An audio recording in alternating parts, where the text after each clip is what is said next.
When the men of Boone Fork Valley passed his half-finished cabin in the fall of 1877, they didn't see genius, they saw madness. The smell of sap and sawdust clung to the air.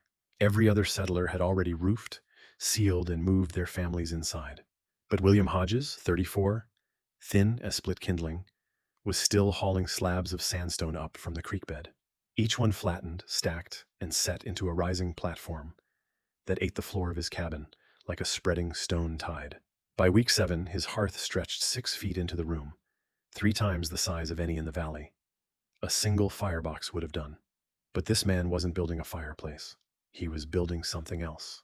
Looks more like a barn floor than a hearth, someone muttered as they passed on their wagon. Another called out, "You heatin' the mountains, Hodges."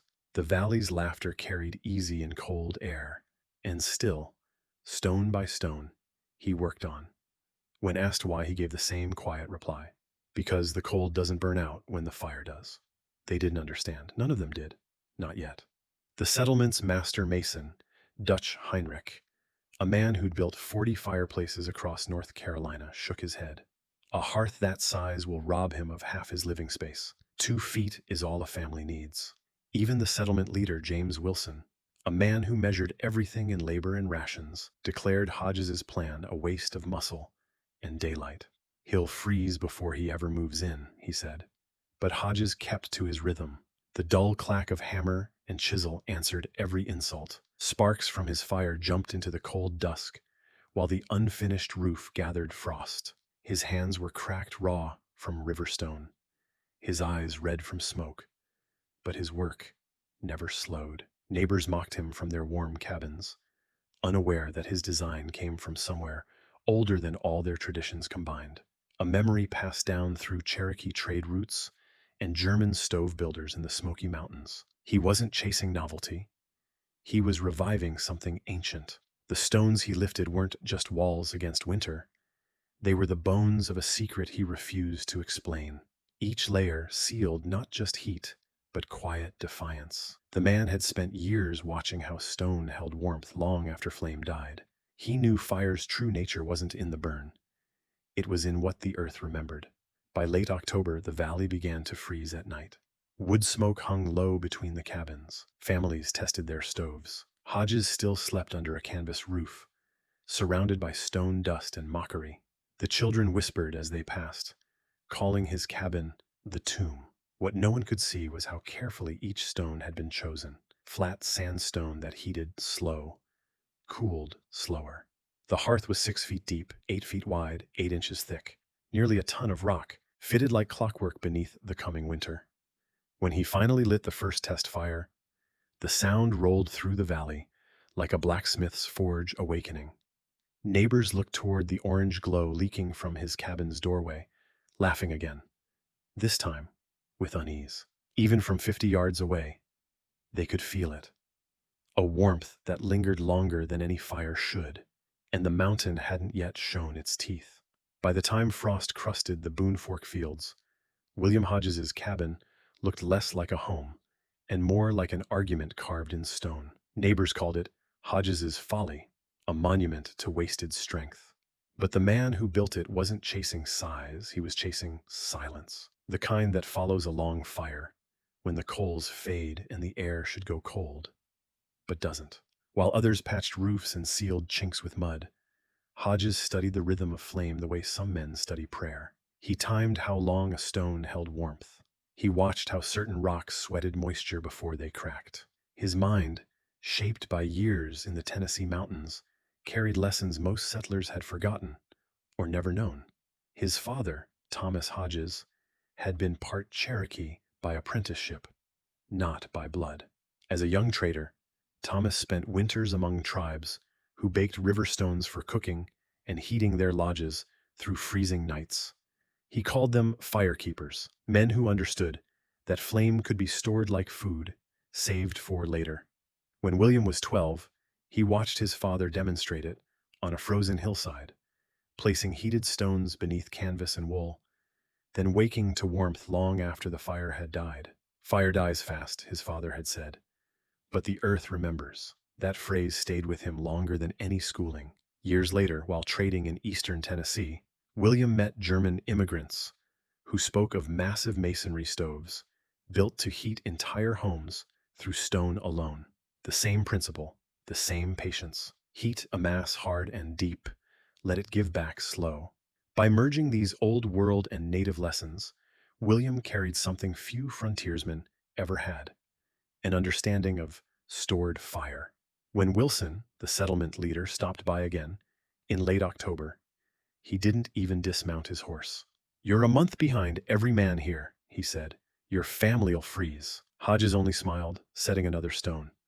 "Then I'll freeze warm." That answer spread faster than smoke.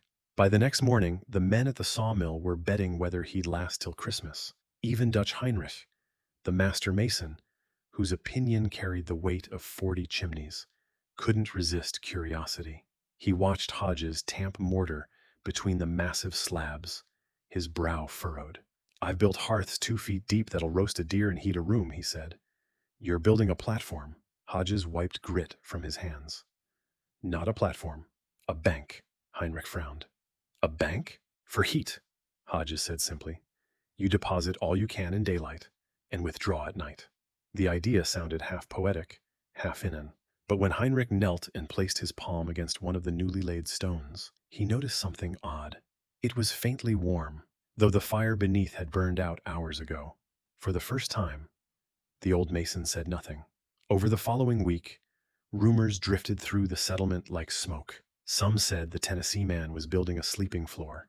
Others claimed he was making a shrine, a superstition, to keep spirits from the fire. But a few, the curious kind, started wondering whether there was sense hidden in that madness. By November, the hearth was finished. 6 feet deep, 8 feet wide, 8 inches thick, polished flat as a wagon bed. A sleeping platform built directly in front of the firebox. It gleamed faintly under lamplight, its surface dark and clean, the color of river clay after rain. That night, Hodges built his first test fire. The family watched from outside as the flames filled the cabin, throwing golden light across the bare beams. He fed oak logs until the stone shimmered with heat. Then he did something no one in Boone Fork had ever seen. He let the fire die on purpose. Neighbors watched the smoke stop rising. "Already run out of wood?" one joked. But by dawn, the cabin still breathed faint steam through its cracks, like the stones themselves were alive. Inside, the Hodges family slept on wool blankets laid over the hearth's surface, warm enough to dream through the coldest night yet that year. And as the sun rose over a valley glittering with frost, a few early risers noticed something peculiar. The Hodges cabin windows glowed with condensation, proof of warmth within. Not a word was spoken aloud, but an unease crept through Boone Fork Valley. Because whatever madness he'd built, it worked, and winter hadn't even begun. By the second week of November, frost no longer melted by noon. A silver crust formed on the split rail fences, and every evening the valley smelled of smoke and oak sap. Families were settling into their winter rhythm, splitting wood, banking coals, sealing windows with rags. Every family except the Hodgeses. William's cabin, barely finished, looked strange against the tree line. Its roof glinted with frost by dawn, yet inside, the air shimmered with heat. That first night, the fire burned for 6 straight hours. From 4 in the afternoon until 10, William fed oak and hickory into the stone mouth of his hearth, the flames turning the interior walls amber. He wasn't trying to stay warm. He was charging the stone. When the fire died down, the cabin didn't grow cold. The air stayed still, as if the heat itself refused to leave. He spread canvas over the glowing stone, laid wool blankets on top, and motioned his wife and children closer. "Tonight," he whispered, "we sleep with the fire." Outside, Samuel McKenna glanced through his window and froze. Through the gap in the Hodges cabin door, he saw the family settling onto what looked like bare rock. No coals, no flame, just stone lit by the faintest red hue. McKenna shook his head. "That man's gone mad," he muttered to his wife. But when morning came, madness had turned into something else. The next sunrise found the Hodges cabin breathing steam. Vapor clung to the windows, drifting like ghosted breath. When William stepped outside, frost crunched underfoot, but warmth still rolled off his doorway like invisible fire. He smiled at the sight of his neighbor's chimneys belching smoke, knowing they'd burned through half their night's wood already. Inside, the hearth's surface still radiated heat, 57 degrees in the center of the room, nearly 20 warmer than McKenna's cabin, despite the dead fire. William's children stirred under wool blankets, cheeks flushed from the soft, even warmth rising from the stone floor. His wife whispered, almost reverent, "It's still warm." He nodded. "It will be till noon." That morning, Dutch Heinrich stopped by, curiosity outweighing pride. He entered cautiously, expecting smoke or smoldering ash. Instead, he found a cabin quiet as a chapel, the hearth cold to the eye but warm to the touch. He pressed his hand against the stone surface and exhaled sharply. "Warm," he said, almost to himself. "Truly warm." William simply smiled. "The fire doesn't die here. It just sleeps." Heinrich stared at the massive platform, running numbers in his head. 6 feet deep, 8 wide, nearly 8 inches thick, around 1,800 pounds of stone. He could feel his entire craft tremble beneath the weight of what he was witnessing. It wasn't a fireplace anymore. It was a battery, a primitive engine turning flame into stored comfort.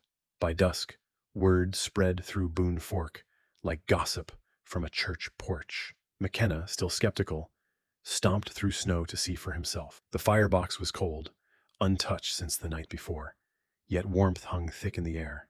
"How long since you stoked it?" he demanded. "Last night," William said. "And it's still this warm?" William knelt beside the hearth. "Feel for yourself." McKenna hesitated, then laid his palm on the stone. It felt like touching the belly of a sleeping animal, alive with a slow pulse of heat. He drew back his hand, eyes narrowing. "You're telling me this holds through the night?" "Through the night," William said. And most of the next day. Back home, McKenna tried to recreate it, stacking his own fire high and banking coals under ash. But by morning, his family woke to frost on the wash basin and ice clinging to window frames. The difference was undeniable, and that difference began to gnaw at the valley's pride. By mid-November, the Hodges cabin had become the settlement's quiet obsession. Men visited under the pretense of borrowing tools. Women sent bread and excuses just to peek inside. What they found unsettled them. A cabin without smoke, a hearth that radiated like an ember even when dark. Dutch Heinrich stopped again, this time carrying a notebook.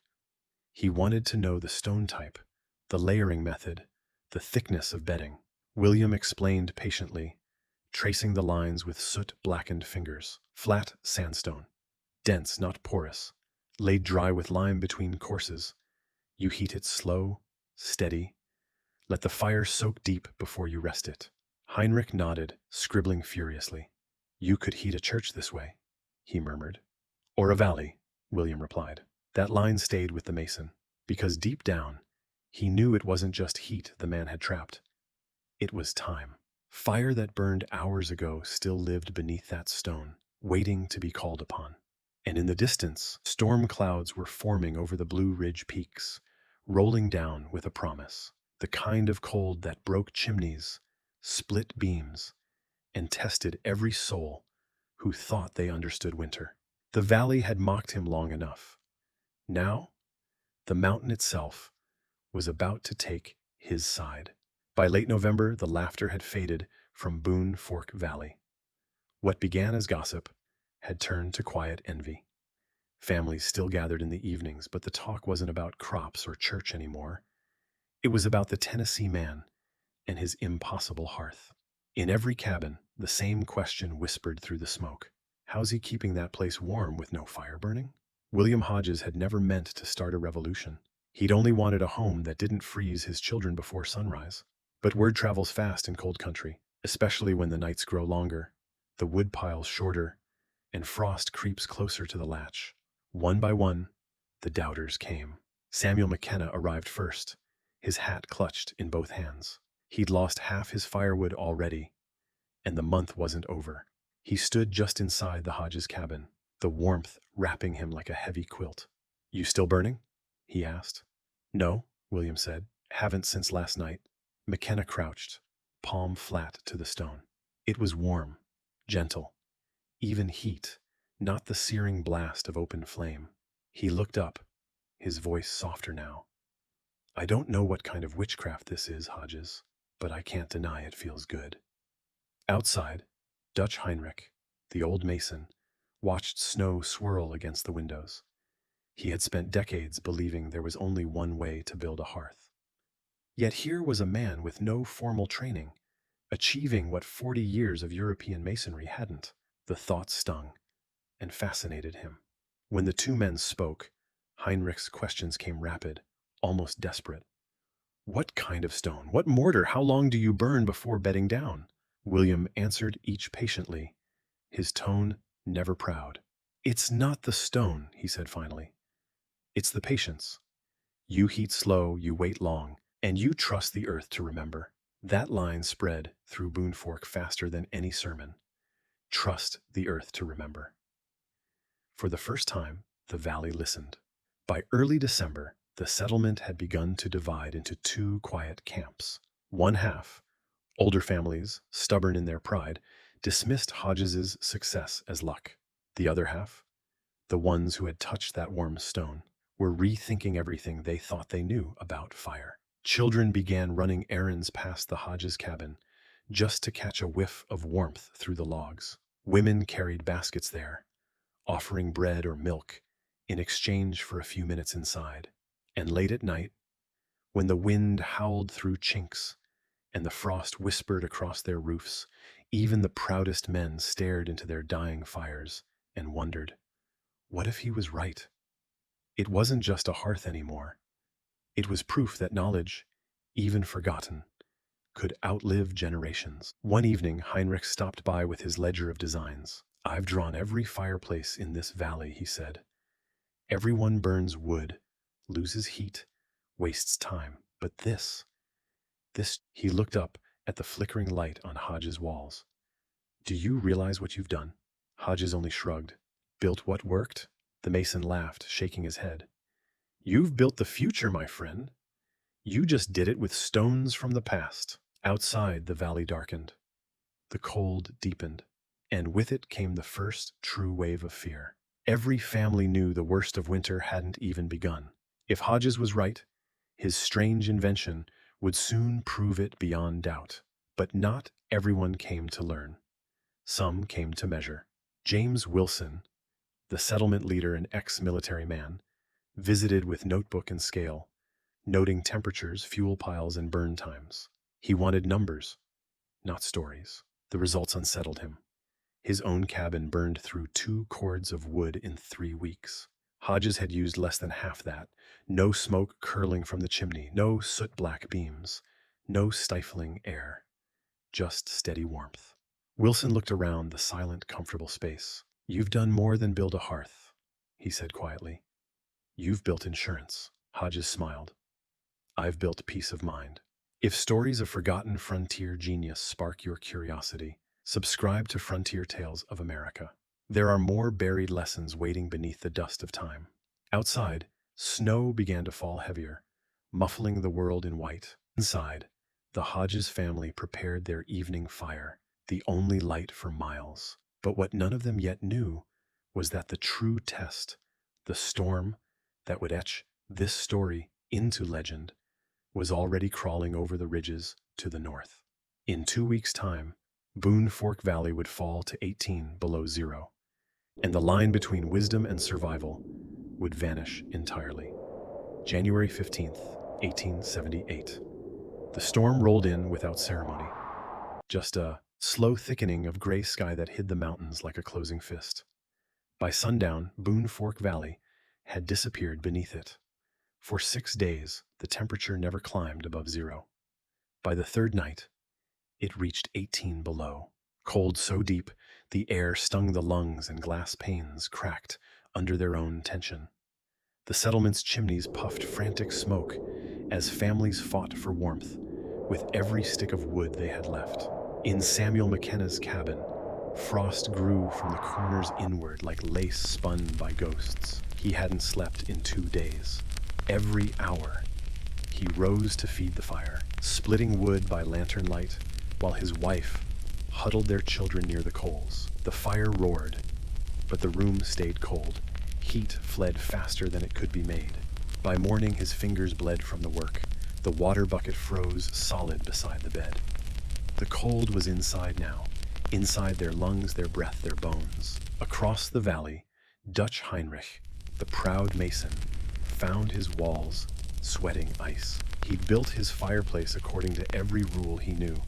2 feet deep, narrow chimney throat, balanced draft. It should have worked. It always had. But that week, it didn't. He stoked and stoked, feeding logs until the stack was gone. When he opened his door to fetch more, the cold hit him like a club to the chest. Outside, the woodpile was buried beneath snow, drifted waist high.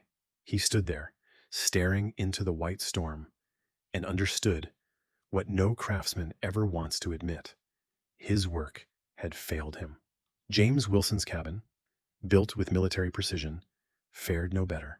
The ex-soldier turned settlement leader had rationed his fuel by the hour, charting consumption like battle logistics. By the 4th day, he'd burned through 2 weeks' wood. His breath hung thick in the lamplight as he wrote in the margin of his logbook, "Impossible to sustain." The valley grew silent except for the sound of splitting axes and muffled crying. One by one, fires faltered. Families began sharing homes, crowding near any hearth that still breathed warmth. When their fuel ran out, they burned furniture, fence posts, even the wooden handles of tools. The frost had turned from nuisance to predator. It crept into corners, froze mortar joints, and crawled across glass until every surface glittered like a mirror of death. Inside some cabins, the temperature fell below freezing, even with flames roaring. Mothers woke to children's hair rimed in frost. The cold had become the valley's silent siege. And in that siege, one cabin still glowed. From the outside, the Hodges home looked no different. Just another dark log shell buried in snow. But inside, it was spring. 50 degrees near the hearth, warm enough for steam to rise from the stones. Every evening, William kept his same ritual. At 4 o'clock, he began his fire. He burned hard for 2 hours. Oak, hickory, a little birch for quick flame, then let it die at 6. By nightfall, his hearthstones shimmered like quiet suns beneath the canvas bedding. His wife read by lamplight, while the children played on the floor without gloves. He didn't burn through panic. He didn't race the storm. He simply followed the rhythm the valley had mocked 2 months ago. That steady heat radiated through the night, a pulse of comfort against the death outside. When the cold reached its deepest, William opened his door for a moment, just to look. The air bit instantly, freezing the edges of his breath. Across the valley, no smoke rose. Every chimney was dark. The world had gone still. He closed the door and whispered, "Let it sleep." And the stone answered with silence that felt alive. By the 5th day, desperation replaced pride. James Wilson, frost clinging to his beard, trudged through snow toward the one cabin, still breathing steam. Behind him, Heinrich followed, his eyes hollow from sleepless nights. When Hodges opened the door, the warm air that spilled out smelled of baked stone and pine. The 2 men stepped in and froze, not from cold, but disbelief. Inside, children laughed softly. The air shimmered with heat. No smoke, no fire, only the glow of stone beneath blankets, radiating warmth like buried embers. "Good Lord," Heinrich whispered.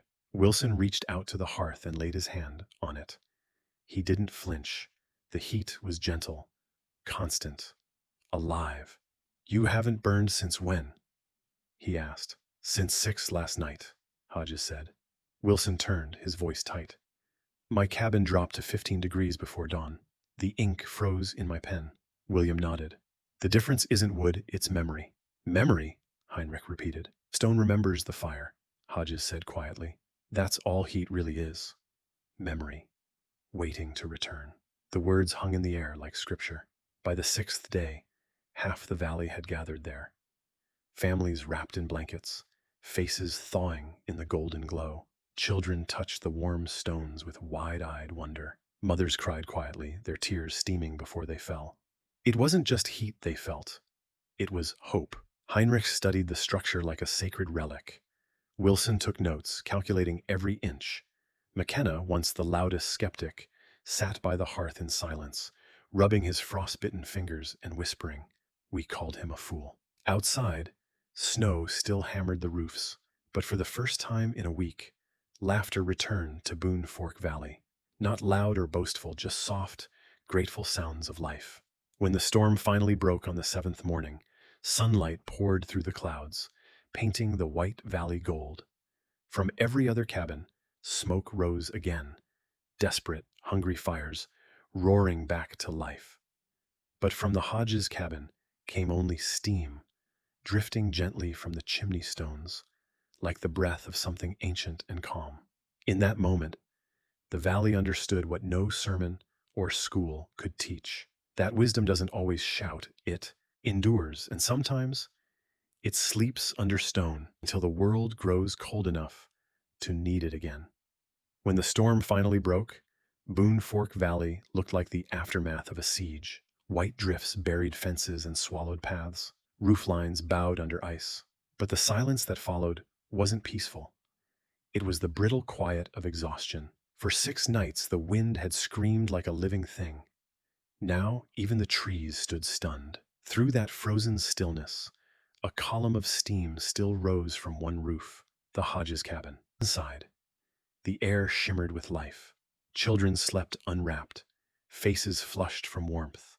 The smell of baked sandstone mingled with the faint sweetness of charred oak. William sat at the edge of his hearth, his hands out but not to warm them, just to feel the pulse of the stone beneath his palms. It was steady, even, alive. The knock came at dawn. When he opened the door, James Wilson stood there, his breath ragged, frost in his beard. Behind him were 3 families, huddled together, carrying nothing but blankets and desperation. Your fire still burns? Wilson asked. No, William said, but there's room.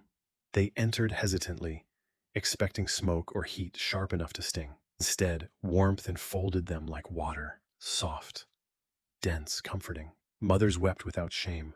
Children pressed their hands to the glowing stones. Steam rose faintly from their sleeves as the frost melted away. Dutch Heinrich, the mason, came last. His face was gray with exhaustion, his voice little more than a whisper. William, he said, I need to understand how you did this. The younger man looked up. By failing enough winters to know the difference. Heinrich knelt, tracing the mortar seams with trembling fingers. This shouldn't work, he murmured. But it does, William said softly. Because you didn't build a fireplace, Heinrich replied. You built a memory. They both laughed quietly, the sound small and human against the hush of melting snow. The meeting that followed became legend in the valley. Inside the Hodges cabin, the survivors of Boone Fork gathered, not for worship, but for revelation. Wilson, still shaking from the cold, listened as William explained in simple, practical words what no book had taught him. The fire charges the stone, he said. The stone holds what the air can't. You heat it long and deep. The surface cools, but the heart stays warm. By nightfall, it gives back what it kept. He picked up a scrap of wood and sketched in the soot on his wall, a cross-section of his hearth. Each layer laid tight, no air pockets. The heat moves through every inch. The trick isn't more fire, it's more patience. That single word, patience, hung heavier than the warmth, because every man in that room had spent years rushing the same work, mistaking speed for strength. When he finished, no one spoke for a long while. The wind outside had died, and in its place, the faint hiss of snow sliding from the roof sounded like applause. That afternoon, the thaw began. Children stepped outside barefoot for the first time in a week. They laughed as their breath rose in the sunlight, steam mingling with the valley's cold mist. Neighbors, still weak from sleepless nights, found themselves drawn to that single cabin as if by instinct. Word spread like spring melt. Men from cabins 3 miles away trudged through knee-deep snow just to feel it for themselves. the warmth that lasted without fire. They left changed. Within days, Wilson and Heinrich began sketching designs for their own expansions. McKenna sent his oldest son to the creek bed to gather stones. The valley that once mocked the idea now moved in unison, measuring, planning, building. For the first time since the settlement began, the sound of construction returned in the dead of winter. Not from panic, but hope.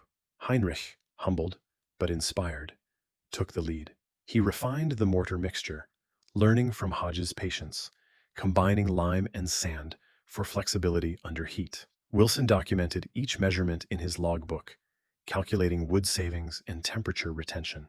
McKenna tested small hearths, tracking how long each stayed warm after the flames died. The Boone Fork settlement had turned into a laboratory of survival, united by a single man's stubborn belief. By February, 8 cabins had adopted the method. Those who once sneered now thanked William with bread, tools, or quiet words they couldn't find before. Even Heinrich, once proud to the point of arrogance, stood beside Hodges one evening, his eyes reflecting the firelight. "You know," he said, "if you'd been born in Prussia, you'd have your own guild by now." William chuckled. "I don't need a guild. I've got a warm family and good neighbors." Heinrich smiled. "You've got something rarer than that." "What's that?" "Proof that wisdom doesn't care who it visits." Later that night, when the valley finally slept, Hodges stepped outside. The snow was still deep, but the stars shone clear and sharp above the black ridge. He could see faint trails of smoke rising from other cabins again, some thinner, some thicker. But one thing was certain: the valley had changed. He looked back at his glowing windows, then toward the others, his voice barely a whisper. Let it spread. And it did. Because warmth, real warmth, never stays with one family. It always finds a way to travel. By March of 1878, the snows began to retreat from Boone Fork Valley, uncovering a world reborn. Logs once blackened with frost now glistened with meltwater. Cabins that had barely survived the winter stood sturdier than ever, each one marked by a common trait: the stone glow of expanded hearths. The cold had taught every family what lectures never could: the difference between fire that burns and fire that endures. At the center of that lesson stood William Hodges, the quiet Tennessee man who had refused to rush the earth. Where his neighbors once mocked him for wasting time, now they followed his example with reverence. Each dawn, hammer blows echoed across the valley like a hymn. Dutch Heinrich, his pride long since softened, led construction with steady hands, blending his European craft with Hodges's mountain-born wisdom. Together, they standardized what settlers soon called the Boone Fork bed, a sleeping hearth 6 feet deep, lined in sandstone, built low and wide to hold heat long after the fire died. By April, 8 new hearths were complete. When the next frost touched the valley that year, not a single family woke to frozen air. Fuel use dropped by half. Illnesses vanished. And perhaps most striking of all, the fear of winter disappeared. Neighbors who once hid behind shuttered cabins began visiting one another in the cold months, sharing bread, stories, and warmth. The hearths had not just saved homes, they had changed the rhythm of life. It wasn't simply stone that had transformed the valley, it was humility. By summer, word had spread beyond Boone Fork. Travelers on the trade road stopped to ask about the man with the warm stones. Families arriving from neighboring counties sought out Hodges before building their own homes. Even the county surveyor recorded the phenomenon in his 1879 report. Settlers in Boone Fork Valley have demonstrated a novel heating system combining native and German techniques. Mortality rates have decreased. Resource consumption has halved. The method deserves study. For a brief moment in time, one remote corner of the North Carolina mountains became a beacon of practical genius. No schooling, no invention papers, just stones, patience, and memory. Heinrich began teaching apprentices to build thermal mass systems. Wilson included hearth diagrams in settlement manuals, and McKenna, once the loudest doubter, built his son's new home around a 6-foot hearth identical to Hodges's. Each winter thereafter, When the snow sealed the roads and frost silvered the pines, every home in Boone Fork glowed with the same soft warmth. Years passed. The valley grew, prospered, changed. Iron stoves came, then furnaces, then coal shipments by rail. But the old cabins remained, still warm, still sound, still whispering their lesson. When William Hodges died in 1891, his hearth was still intact, stones smooth and faintly warm, even on the morning they laid him to rest. Neighbors gathered around it, like pilgrims at a relic. No one spoke much. There was nothing left to explain. His son simply placed a single piece of oak atop the hearth and whispered, "He built this for us before we knew we'd need it." And in that glow, they all understood. The true measure of a man's work isn't how loud it burns, but how long it lasts after he's gone. Decades later, visitors to Boone Fork could still spot the difference. Old cabins with deep hearths, rooms warm, even in silence, stones worn smooth, where generations had slept. Some had crumbled, some remained, but all told the same story. A man mocked for thinking too long, too hard, too deep about fire, and a valley that learned to listen. The warmth he left behind didn't stop at his cabin walls. It spread like heat through stone, slow, patient, unstoppable. Frontier life had many heroes, fighters, builders, dreamers. But the rarest were those who remembered what nature had already taught. In Boone Fork, one man proved that wisdom isn't invention, it's remembrance. If stories like this remind you that the old world still has lessons left to teach, subscribe to Winds of Thought, because sometimes the greatest discoveries are buried in our past, waiting for someone patient enough to uncover them.